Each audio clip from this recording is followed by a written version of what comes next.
Dresses అనేవి చాలా personal, అంటే ఇట్స్ ఫ్యాషన్. ఎవరికి ఏది నప్పితే అది వేసుకోవాలి.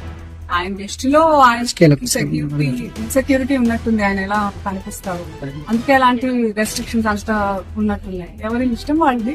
ఇప్పుడు ఆయన చెప్పినంత మాత్రాన మనందరం వింటామా, ఇది వాళ్ళకే ఉంటుంది. But I personally feel dressing అనేది ఇట్స్ సమ్వన్స్ పర్సనల్. తిండి బట్ట అని మనకు నచ్చినట్టే ఉండాలి కదా, మన కంఫర్ట్ మన ఇష్టం. మీకు నచ్చకుండా నేను బలవంతంగా పప్పన్నం పెడితే మీకేంటి, మీకు బిర్యానీ కావాలని ఉంటుంది, అలాంటిది it's personal. It's unfortunate that ఆయన ఐ ఫీల్స్ అంటే నేను సింపథైజ్ చేస్తున్నాను ఆయన మీద, దట్ ఆ మైండ్ సెట్ పాకింగ్. కాలానికి అనుగుణంగా జనరేషనల్ చేంజెస్ అవుతున్నప్పుడు అలాగే ఉంటే తప్ప మనం బతకలేదు.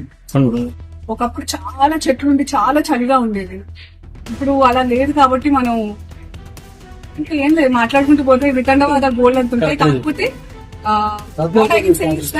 కాసం ఫ్యాషన్స్ లో ఎవరికి ఎలాంటి ఫ్యాషన్ కావాలన్నా ఉంటాయి, మొత్తం కప్పుకోవాలన్నా ఉంటాయి, ఫ్యాషనబుల్ గా ఉండాలన్నా ఉంటాయి.